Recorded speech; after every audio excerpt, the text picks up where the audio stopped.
9 de febrero. 3:09 de la madrugada. Hay que joderse. Con tanta historia me había olvidado por completo del diario. No sé, creo que mi mente está empezando a pagar todo el estrés acumulado. Cuando ayer estaba escribiendo, con Lúculo en el regazo, oí un ruido en la parte de abajo de este extraño refugio. Con el corazón en un puño bajé, empuñando la pistola, pero por mucho que busqué no pude encontrar nada. Falsa alarma. O señal de que la tensión y la fatiga me están empezando a jugar malas pasadas, lo cual no es nada bueno. O que empiezo a tener alucinaciones auditivas producto de la fatiga de combate, lo cual es aún peor. En fin, como iba diciendo, cuando estaba con el coche en la boca de mi calle la situación no era como para tirar cohetes. Por la calzada que venía del centro podía ver a cientos de esos seres avanzando, con esa extraña manera de caminar, engañosamente lenta, pero realmente rápida, ocupando toda la calle. Era la visión más horrible que cualquiera se pueda imaginar. Joder, cientos de cadáveres, con heridas y amputaciones, bañados en sangre, pálidos y con esa horrible expresión en la cara avanzando hacia mi vehículo, con sed de sangre y deseando atraparme. Maldita sea. Un cadáver andante es un concepto tan terrorífico que no se puede entender si no ves a uno en persona, pero la imagen de cientos de ellos tratando de cogerte realmente puede poner los pelos de punta al más templado. Por el otro lado la situación no era mejor. Venían menos, no cabe duda, pero aún así eran demasiados como para que pudiera plantearme cruzar entre ellos sin tener un accidente. Y entonces, si no me mataba al estrellarme, esas cosas se encargarían de hacerlo. Solo quedaba una salida, la pista comarcal. La zona donde está mi calle fue urbanizada hace relativamente poco. Aún quedan algunos estrechos caminos rurales, que serpentean entre las antiguas fincas de cultivo, que poco a poco se van transformando en calles y edificios, o chalets adosados, como el mío. Precisamente uno de esos caminos se abría ante mí. No veía a ninguna de esas cosas, así que aquella era mi opción. Con un acelerón me metí por el camino, botando en un enorme bache que había en su entrada. Por el retrovisor pude ver cómo esa multitud de cosas confluía y empezaba a seguirme. Con terror pude comprender que el ruido del motor no haría más que atraer a docenas de esos bichos allí donde pasase. Mi única alternativa era circular lo suficientemente rápido como para que no pudieran cogerme y me perdieran el rastro. Fácil en teoría. Jodidamente difícil en la práctica. Aquel camino no era precisamente una autopista. El ancho era el suficiente para un solo vehículo y, en ocasiones, el firme simplemente se transformaba en un lecho de cantos rodados y enormes socavones en la tierra. Y lo peor, no sabía a dónde podía ir a dar. Si era un callejón sin salida, estaba en un serio problema. Iba circulando a poca velocidad, unos 20 km/h y en muchas ocasiones, tenía que detenerme a maniobrar, para evitar un boquete, así que en ningún momento esas cosas me han perdido de vista. Lúculo maullaba lastimeramente, dentro de su cesta, con cada bote de lastra. Estaba aterrorizado, y lo entiendo, porque yo me sentía igual. Mientras me agarraba fuertemente al volante, el coche seguía avanzando, entre enormes tumbos. Ha habido un momento donde ha sonado un terrible crujido en alguna parte, en el motor o en la dirección, no lo sé, pero no augura nada bueno. Al llegar a un punto particularmente estrecho, he pasado a demasiada velocidad y me he dejado los dos retrovisores y parte de la defensa trasera enganchadas entre dos muros de piedra. Me importa una mierda. Tenía que salir de allí a cualquier precio. En un momento, sin embargo, y sin saber cómo, he desembocado en una carretera comarcal más ancha. Con un frenazo y entre una nube de polvo he detenido el coche. No había nada a la vista, aparentemente, ni vivo, ni cadáver. A lo lejos, reposando cerca del Leres, podía ver toda la ciudad de Pontevedra, silenciosa, inmutable muerta. Solo unas columnas de humo se elevaban en unos cuantos sitios, producto de rescoldos, mientras asombrado, he podido contemplar extensas cicatrices negras en algunos puntos, donde calles enteras han ardido hasta los cimientos. Supongo que cuando la electricidad falló, algunos transformadores y pequeñas subestaciones se fueron al carajo.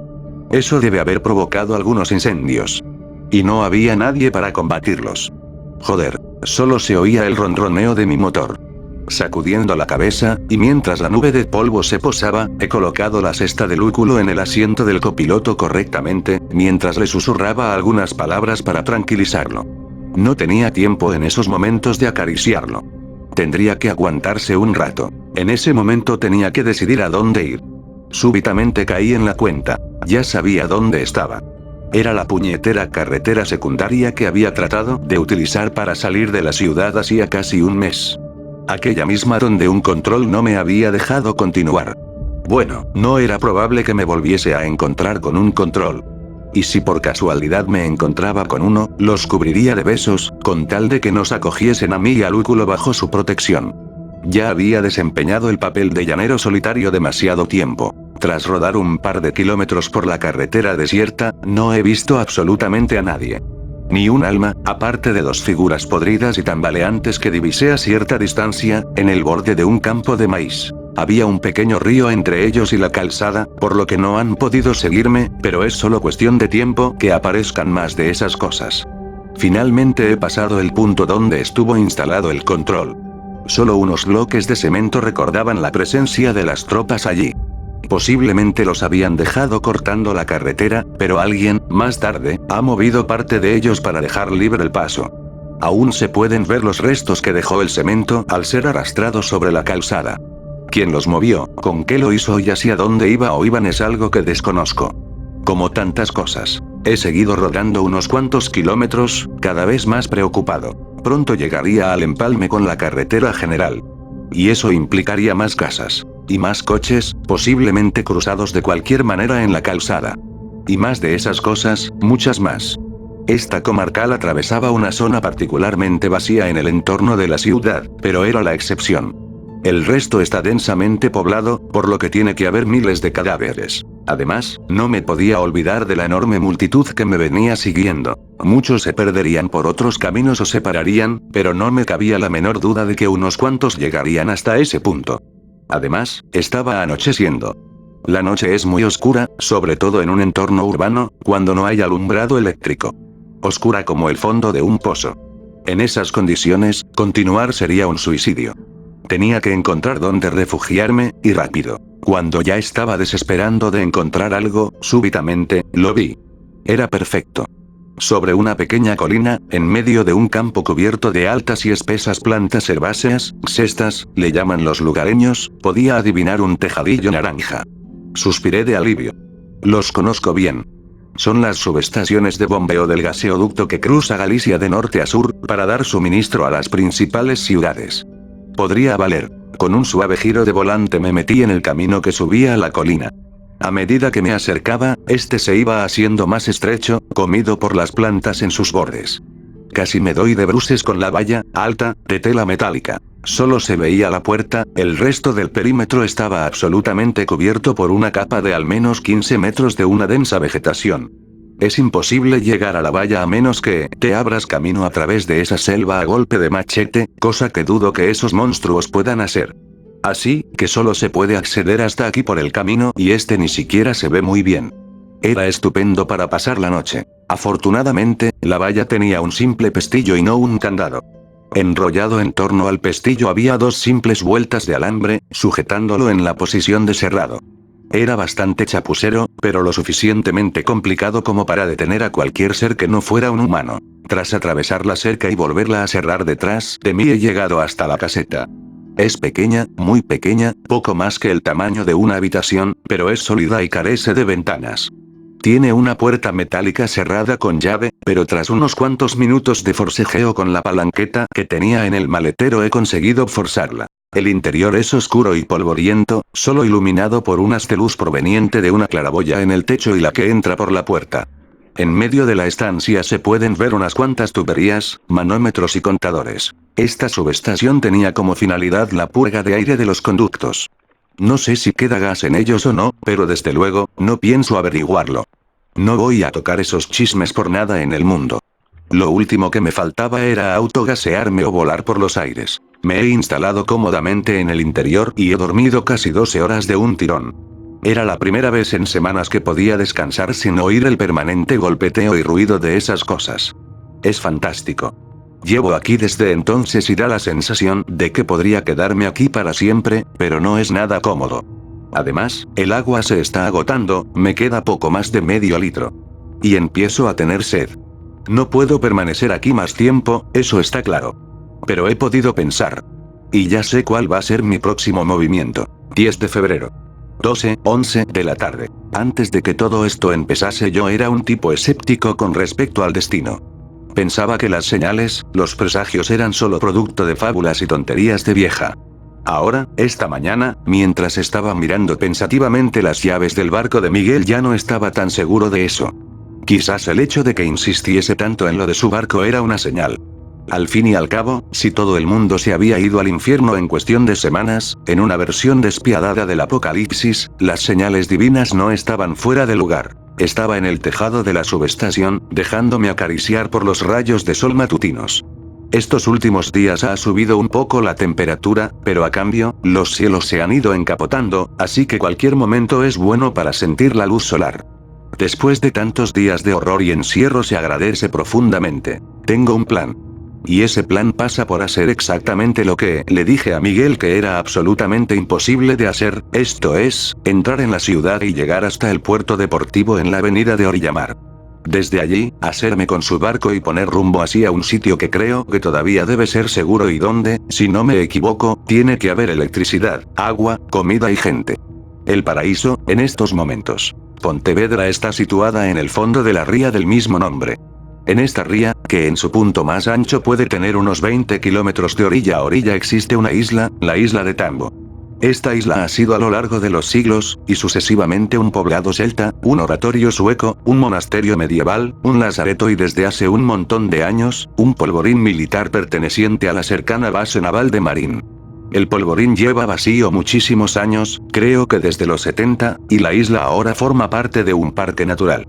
Es uno de los pocos trozos de terreno virgen en una zona tan densamente poblada como es la ría de Pontevedra. Ese era mi destino. Pienso, y creo que no sin razón, que cuando todo se empezó a ir a la mierda, a más de uno se le tuvo que haber ocurrido refugiarse allí. En esa isla hay edificios militares, barracones y almacenes. Solo se puede llegar en barco y está rodeada de fuertes corrientes. Además, confiaba en que los militares la hubiesen tomado bajo su control. En teoría, debe ser el punto más seguro en kilómetros a la redonda. Es perfecto. Solo tenía el pequeño problema de conseguir un barco para llegar hasta ella sin quedarme por el camino. Y eso no iba a ser fácil. Tenía una idea, que aunque algo arriesgada, podría funcionar. En una esquina de la polvorienta subestación había dos grandes barriles de plástico azul con tapa, parecidos a los que se utilizan en las expediciones de montaña para llevar el equipo. Por las etiquetas, supongo que en algún momento contuvieron químicos, pero ahora estaban vacíos. Con algo de trabajo conseguí meterlos dentro del Astra, tumbando el asiento trasero. A continuación cogí la mochila y la cesta del gato y las coloqué como pude dentro del vehículo. Dejé abandonada la munición de la escopeta, pues no sé en qué momento, al subirme en el coche, en mi calle, había perdido la zabala. Así que de nuevo mi armamento se reduce a 4 virotes de acero y a una Glock con 30 proyectiles, tras la ensalada de tiros que les dediqué inútilmente a los monstruos de mi calle. Al girar la llave de contacto el motor hizo un sonido espantoso, chirriante. Sin duda, el recorrido que realicé el otro día por aquel camino de cabras para escapar de mi calle debe haber dañado alguna parte del mismo. Noté que me bajaba la sangre a los pies. Si el coche no encendía, entonces sí que estaba muerto. Andando, no llegaría muy lejos, en cuanto me acercase a una zona más habitada. Empecé a girar furiosamente la llave de encendido una y otra vez, mientras maldecía por lo bajo. Oh, Jesús, haz que arranque el puto motor, oh, vamos, venga, vamos, joder, venga, vamos, vamos. Con una explosión ahogada el motor arrancó, entre algún jadeo. Con un grito de alegría, metí la primera marcha y comencé a rodar hacia la calzada principal, dejando aquel extraño refugio que me había acogido durante casi 2 días. Al llegar a la carretera comarcal, giré en dirección a la General. Sabía que una vez que llegase allí, las cosas se iban a volver a complicar enseguida, pero confiaba en no tener que hacer más de un par de kilómetros antes de llegar a mi destino. El camino se me hizo corto, muy corto. Al divisar el cruce de la General, apoyé la Glock, y armada, en el asiento del copiloto y apreté el acelerador. La velocidad iba a ser fundamental. Con un chirrido de ruedas giré en el cruce y enfilé en dirección norte. La calzada estaba desierta, aunque solo aparentemente, porque ante el sonido de mi motor vi asomar a varias de esas cosas de entre unas casas cercanas. Con un rugido, aceleré, alejándome de ellos. Solo tenía que hacer 2 kilómetros. Solo 2 putos kilómetros, vamos. Al cabo de 100 metros, sin embargo, me encontré el primer problema. Un accidente, 2 coches empotrados de frente, ocupaban casi toda la calzada.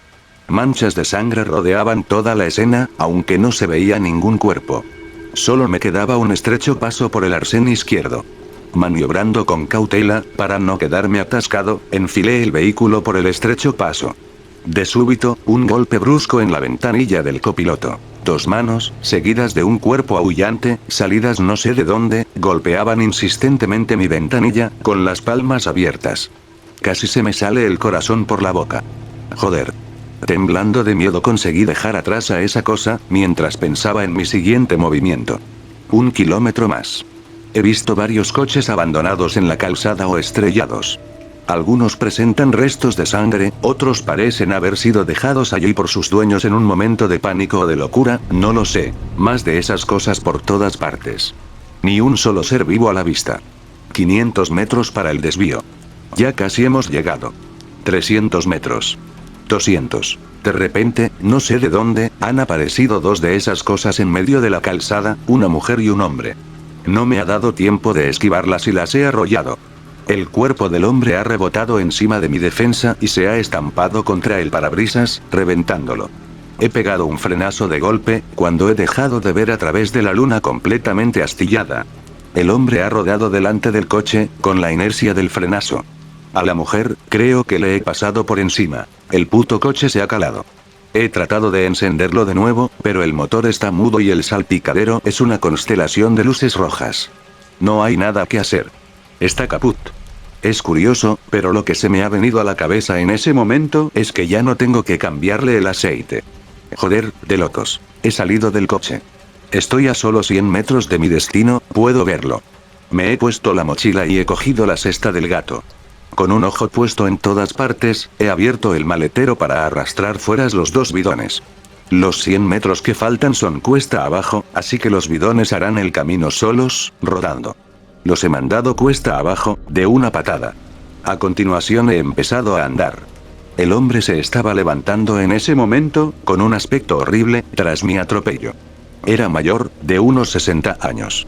Sin dudarlo, y antes de que se acercase demasiado he levantado la Glock y he hecho fuego a menos de 3 metros.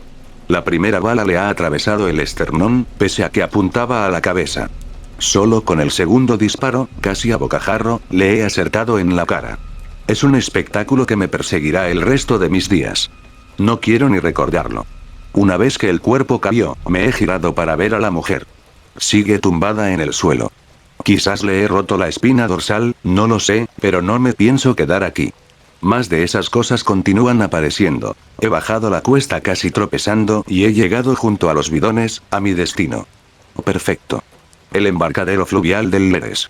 Estaba vacío, aunque ya contaba con ello. Solo en verano hay un servicio de alquiler de barcas, pero no era eso lo que venía buscando.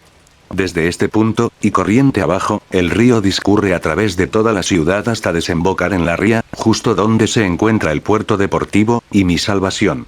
Lo único que tenía que hacer era arrojarme al agua y dejarme arrastrar por la corriente hasta llegar al barco de Miguel. En el agua, esas cosas no podrían cogerme y así podría atravesar toda la ciudad sin riesgo. Con rapidez he metido la mochila y la pistola en uno de los bidones y lo he cerrado.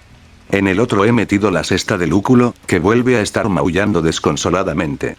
Últimamente su vida está sufriendo muchas emociones, y creo que ya empieza a estar harto con uno de los virotes. He perforado la tapa de ese bidón. Entrará un poco de agua, pero al menos el gato podrá respirar. Con un cabo he atado los 2 bidones fuertemente entre sí. Arrastrándolos, me he acercado al borde. El agua tenía un aspecto oscuro, poco amistoso. Ya casi habían llegado hasta mí. Con una honda inspiración me he arrojado al agua, arrastrando los bidones. Una sensación heladora casi me hace gritar al sumergirme en las frías aguas del Leres. Joder, es febrero y debe estar a unos 4 grados. Afortunadamente, llevo puesto el neopreno, pero aún así, la sensación térmica resulta espantosa. La corriente ha empezado a arrastrarme lentamente, río abajo, mientras esas cosas me contemplaban, impotentes, desde el embarcadero. Un par de ellas han caído al agua, pero no las he visto salir a flote. Supongo que se habrán quedado en el fondo o habrán sido arrastradas por la corriente. Desde luego, cerca de mí no están. Me duele la muñeca de escribir y además, Lúculo está demandando su comida insistentemente. Ya seguiré después. 11 de febrero. 3:49 de la tarde. El frío. Creo que no hay una sensación tan horrible como el frío, cuando lo padeces dentro del agua.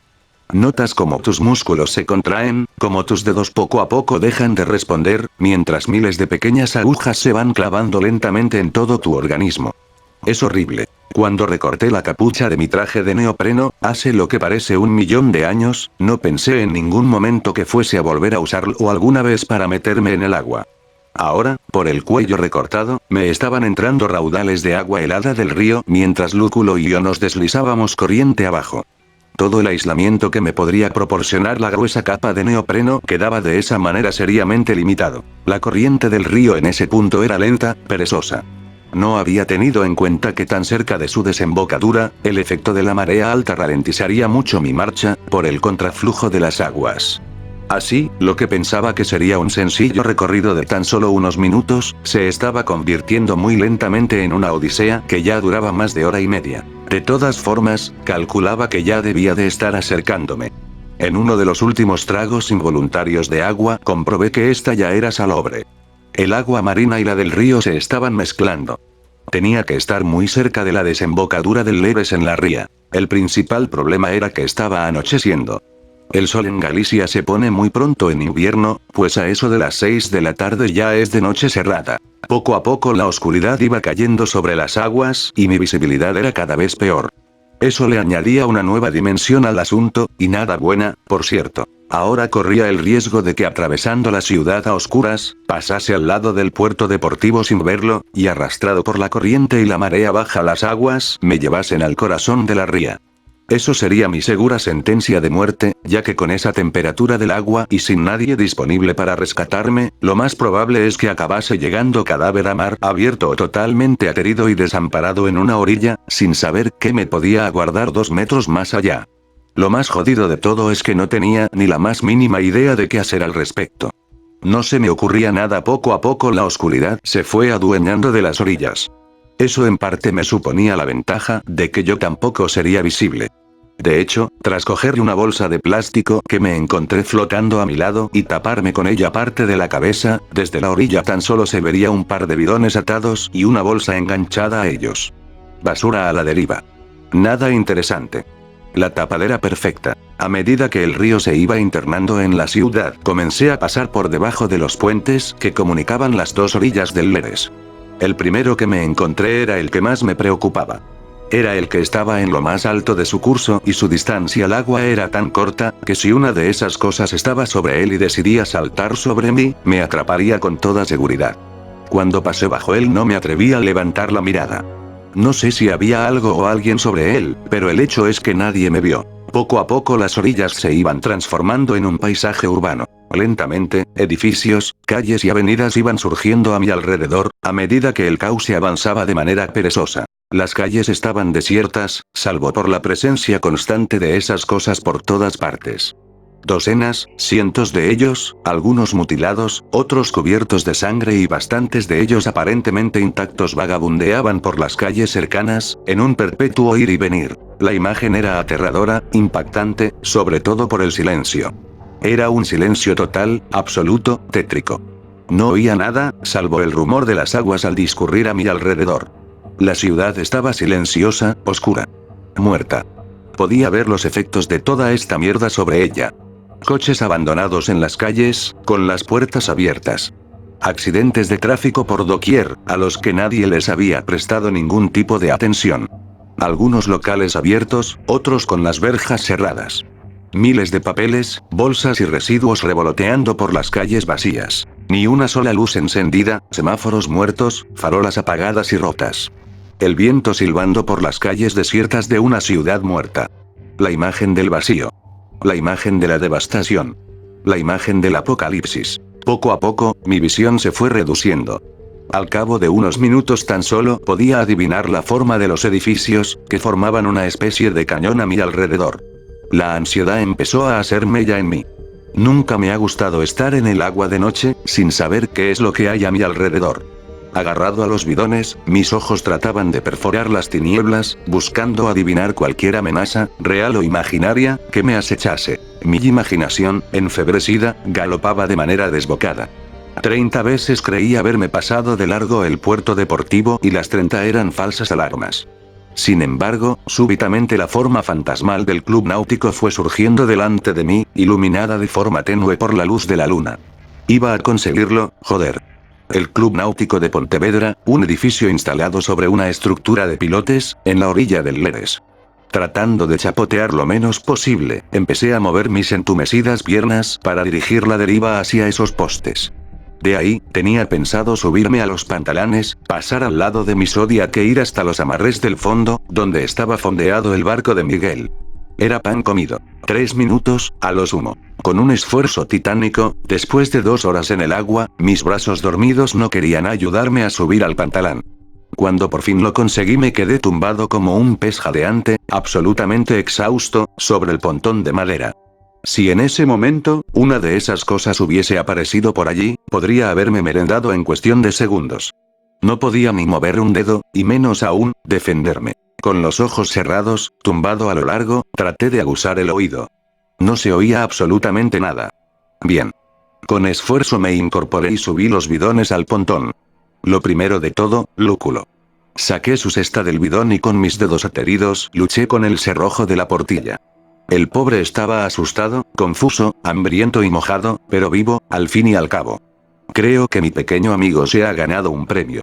Ha soportado todo este viaje fluvial sin apenas quejarse, aterrado, pero sereno.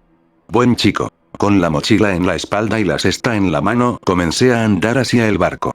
Al llegar al pantalón principal, me quedé paralizado. No podía ser. No había ni un solo barco. Ni uno, ni siquiera mi Zodiac. Todo lo que podía flotar y moverse, había desaparecido, pero ¿cómo?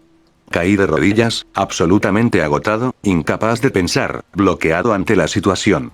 Mis peores presagios se estaban cumpliendo. No había barcos. En los últimos momentos del punto seguro, la multitud aterrorizada debió correr hacia los muelles y subirse a cualquier cosa flotante, con tal de escapar de esos monstruos. Lo debí suponer. Los mástiles de 2 veleros sobresalían del agua, mientras los barcos que los soportaban yacían en el fondo del río. Exceso de carga o falta de pericia, supuse. Esos no habían ido muy lejos. Poco a poco empecé a ver más cosas. La sangre se me heló en las venas. Restos de sangre y agujeros de bala por todas partes. Huellas de pelea. En ese embarcadero había habido una masacre. Una pelea a muerte por un barco. La lucha del más fuerte por sobrevivir. Un paisaje del infierno. Oh, Dios mío. Súbitamente, tuve un recuerdo. Quizás no estuviese todo perdido. En la otra orilla, fondeado lejos de los pantalanes, recordaba haber visto en multitud de ocasiones algún velero. Eran los barcos que estaban en lista de espera para conseguir un punto de amarre. Para sus dueños era una lata, pues cada vez que querían embarcar tenían que ser transbordados en Zodiac hasta ellos. Quizá la multitud no hubiese podido abordarlos. Quizás aún quedase alguno. Resueltamente metí de nuevo al lúculo en el bidón, así como la mochila en el otro y, procurando no hacer ruido, me sumergí de nuevo en las oscuras aguas del Leres. Tan solo eran unas cuantas brazadas, pero me dio la sensación de estar cruzando el puto Canal de la Mancha. Mi esperanza se iba desvaneciendo a medida que me acercaba. Nada. Nada. Pero espera. Al fondo, contra el reflejo de Venus en las aguas, podía divisar un mástil balanceándose. Quedaba uno. Joder. Sí. Sí. ¿Sí? Utilizando mis últimas fuerzas, chapoteé hasta el barco. Era un 12 metros, amplio, airoso de líneas, con un bruñido espejo de popa donde podía leerse su nombre. Corinto. Mi nuevo barco. Mi salvación. Con un último esfuerzo me agarré a la regala de popa y subí a bordo. Con una mirada a mi alrededor, comprendí por qué nadie se había llevado este barco. Y lo que tendría que hacer si lo quería para mí. 13 de febrero. 11:26 de la mañana. Está lloviendo torrencialmente. El cielo matutino es gris, plomizo. Sopla un incómodo viento racheado del norte, que arrastra cortinas de agua contra el plexiglás de los ojos de buey de la camareta del Corinto, mientras este atraviesa suavemente las ondas de la ría. Puedo oír el viento silbando entre las jarcias y la lluvia chorreando sobre toda la cubierta. Estoy cómodamente instalado en un camarote, con una taza de humeante café al lado mientras trato de ordenar en mi mente los acontecimientos de las últimas horas y planear mi próximo movimiento. Debe haber un potente temporal ahí fuera, en mar abierto, pues los restos de la resaca están sacudiendo el barco. Mi barco. Mi nueva casa, de momento. Cuando subí a bordo del Corinto, la pasada noche, el espectáculo que se abría ante mis ojos no era precisamente esperanzador. Alguien había estado a bordo, tratando de hacerse con el velero, y no había podido. Lógico, por otra parte. Había restos de sangre por toda la cubierta, ya resecos. Asimismo, pedazos de fibra de vidrio y una fea cicatriz en la botavara atestiguaban que en esa cubierta alguien disparó al menos un arma.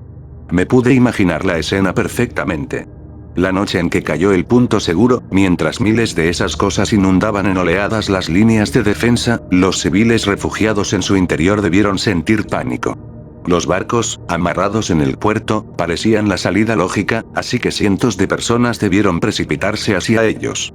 No todos cabían a bordo, por supuesto, así que la ley del más fuerte se hizo presente en los pantalanes. Los restos de pelea eran buena prueba de ello. La pelea, posiblemente, se extendió a las cubiertas de los barcos, mientras estos desatracaban y salían a navegar, sobrecargados y semihundidos, huyendo de la ciudad condenada. El río debió arrastrar muchos cadáveres ese día. Vaya estampa. Sin embargo, algo salió mal en el Corinto esa asiaga noche, algo que no me resultó evidente hasta que llevé a cabo una más detenida inspección. El Corinto es un 12 metros precioso, afilado, agresivo, producto típico de los astilleros holandeses de Rig, una cuna de puras sangres del mar. La cubierta tiene los acabados en madera de teca y cromados. Una auténtica preciosidad. La distribución interior es amplia y espaciosa, ajustada, como es siempre en este tipo de barcos, pero cómoda.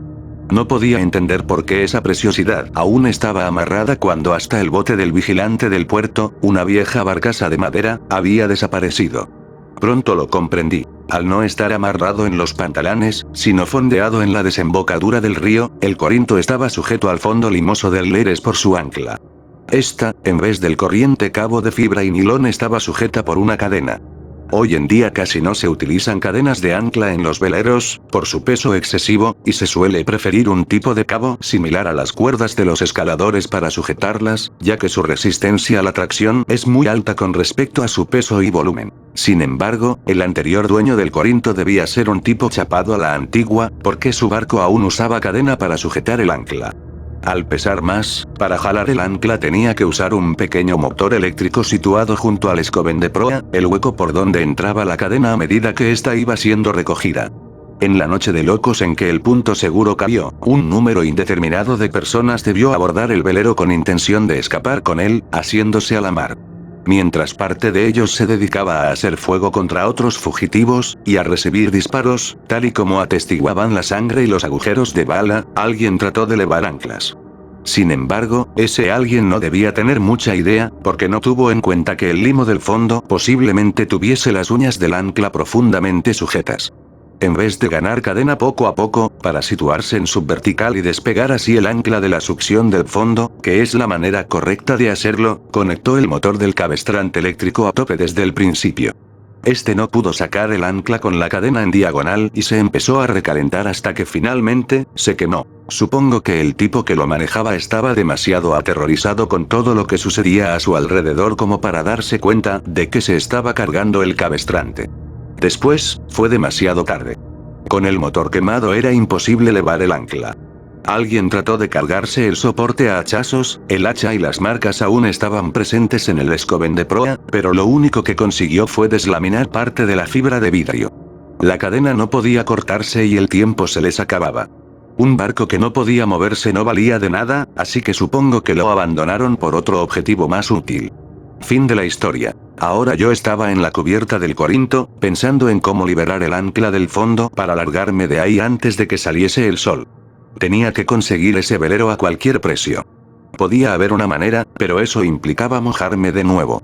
En fin, acomodando al úculo en el camarote, tras secarlo un poco, me zambullí de nuevo en las oscuras aguas del Leres y empecé a nadar hacia el club náutico. Una vez allí me dirigí, chorreando agua, hasta la esquina desde donde podía ver el acceso principal. La verja estaba cerrada y podía ver algunos de los monstruos vagando al otro lado, ignorantes de mi presencia aquí. Había huellas de batalla por todas partes. Los supervivientes, antes de huir, debieron cerrar las vallas detrás suya para evitar que esas cosas, o más supervivientes, los molestasen mientras partían. A mí me venía de perlas pues implicaba que, en principio, no me iba a encontrar a ningún muerto andante dentro de las instalaciones. Mi objetivo era una puerta en la parte inferior del edificio. Incluso sabía dónde se escondía la llave de esa puerta. Era el almacén donde se recargaban las botellas de oxígeno. Había estado allí en multitud de ocasiones. Ahora contaba con encontrar al menos un equipo para poder descender al fondo y liberar el pasador del ancla, el punto de unión entre esta y la cadena, el eslabón débil por decirlo de algún modo. La llave estaba debajo de una boya, al lado de la entrada. Con ella abrí la puerta lo más suavemente posible. El cuarto, a oscuras, resultaba aterrador. La escena más absurda de los últimos meses la viví cuando me pareció ver una figura amenazante al fondo y disparé el arpón, solo para descubrir, unos segundos más tarde, que había perforado un traje de buceo colgado de una percha con mi virote. Muy profesional. En una esquina, cubierto por una lona, estaba el equipo de un monitor de buceo. No era ninguna maravilla, pero tendría que valer. Comprobé el nivel de oxígeno de la botella y el funcionamiento de los reguladores y me lo coloqué a la espalda. Me calcé las aletas y empecé a buscar las gafas, solo para descubrir que no estaban allí. Genial. Tendría que sumergirme en las turbias aguas del río a oscuras y sin gafas, lo que implicaría que tendría que retirar el pasador a tientas. Como no quedaba más remedio, me arrojé al agua y empecé a nadar en dirección al Corinto. Una vez que llegué a la cadena, me sumergí hasta llegar al ancla. El fondo, a unos 3,5 metros, era oscuro como el petróleo. A tientas descubrí que el ancla se había enganchado en unos hierros oxidados que sobresalían del lecho. Por eso el motor se había quemado. Al manipular con paciencia el pasador de cobre, poco a poco se fue aflojando. Cuando ya tenía los dedos entumecidos, súbitamente el pasador se salió por completo. Apenas me dio tiempo a sujetarme a la cadena mientras el Corinto, arrastrado por el reflujo de la marea, se empezó a deslizar por la ría, en dirección al mar. Tras trepar por la cadena y desembarazarme del equipo, me sequé por primera vez en horas y lancé el risón, el ancla pequeña de emergencia, por el escoben de popa. Cuando el barco estuvo asegurado me dirigí tambaleándome al camarote y me derrumbé, agotado, encima de una litera. Creo que he dormido más de 12 horas. Ahora, me he levantado, y mientras escribo esto, estoy navegando hacia Tambo. Espero llegar allí en menos de una hora. 13 de febrero. 7:38 de la tarde. Vaya mierda. Tambo ya no es una opción válida. Joder. Estoy fondeado a unos 50 metros de una de las pequeñas calas de la isla. Desde aquí, en el claroscuro del atardecer puedo verlos, vagando por la orilla. De momento no he visto a muchos, tan solo a una docena, más o menos, pero es más que suficiente. La isla, y quien quiera que se encontrase en ella, ha caído. ¿Cuándo ha sido? No lo sé. ¿Cómo ha sido? Ni puta idea. Si hay supervivientes, tampoco lo sé. Esto es horrible. A lo largo de la mañana he visto ir creciendo el familiar contorno de la isla, a medida que la proa del Corinto se acercaba a ella. He pasado docenas de veces a menos de 100 metros de la isla, incluso he desembarcado en ella en unas cuantas ocasiones, pese a que está prohibido, pero nunca me había dirigido con tanto entusiasmo hacia este trozo de tierra como en esta ocasión. Por eso la decepción ha sido aún más dolorosa. Cuando estaba a unos 20 metros de la orilla y estaba pensando cómo ingeniármelas para llegar a tierra sin embarrancar la nave, he visto salir por un camino, de entre unos árboles, a un soldado de marina. Vestía el uniforme blanco de la base naval e iba con su característico gorro plano. Aparentemente, no me había visto y se dirigía a un sendero que se internaba de nuevo entre la vegetación. He corrido hacia proa y me he puesto a agitar los brazos como un loco, cuando ha trastabillado con una piedra del camino y casi se cae, mostrándome su lado izquierdo. Le faltaba media cara, y su impoluto uniforme blanco tenía un color herrumbroso, de sangre reseca. Su mirada era vacía, perdida, como la de todas esas malditas cosas. El grito de júbilo que estaba a punto de proferir murió en mi garganta antes de poder salir. Había llegado hasta allí. Joder. De alguna manera, de algún modo, pero había llegado. Con sigilo he vuelto a la cabina y me he pasado toda la tarde bebiendo vino peleón y contemplando con desesperación la orilla. Tan cerca y tan lejos. No puedo ni plantearme tocar tierra. He visto por lo menos una docena, así que debe haber bastantes más. No sé cuántos son, no conozco el interior de la isla y no sé qué sorpresas puedo encontrarme. No tengo a nadie que me dé apoyo si algo sale mal. Sería un puto suicidio. Mierda. He llorado amargamente. Me he emborrachado. He maldecido. He escupido con ira sobre la borda, mientras esos monstruos vagaban errantes por la orilla, al parecer sin ser conscientes de que a unos pocos metros de ellos, en el Corinto, tenían carne fresca a punto para ser servida. Que se jodan. A última hora de la tarde, he tomado la determinación. Levando el risón, he costeado el extremo occidental de la isla hasta llegar a una pequeña cala que ya conocía. En ella hay un manantial de agua, que necesito con urgencia. Tan solo un pequeño camino empinado comunica esta cala con el interior de la isla. No sé si esas cosas serán capaces de bajar por ese sendero de cabras, pero si lo hacen les llevará mucho tiempo. Confiando en esto, he remado hasta la orilla en el pequeño chinchorro hinchable del Corinto y he llenado el bidón de agua de a bordo. Son al menos 500 litros de aguada, más que suficientes para la travesía que tengo pensado hacer. Ni uno solo de esos seres ha aparecido mientras hacía la aguada. Por un minuto he jugado con la idea de subir el camino y curiosear un poco por la isla, pero la he desechado. No soy ningún comando y apenas estoy armado. Ya me está costando horrores mantenerme a salvo como para encima jugar a los héroes. Si hay alguien en apuros en la isla, lo siento por él o ella tendrá que arreglárselas por su cuenta. A joderse.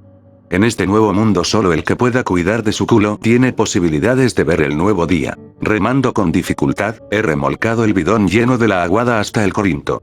Tras esto, y dirigiendo una última mirada a la isla, he levado anclas y he puesto rumbo oeste, hacia la boca de la ría. Hacia mi nuevo destino.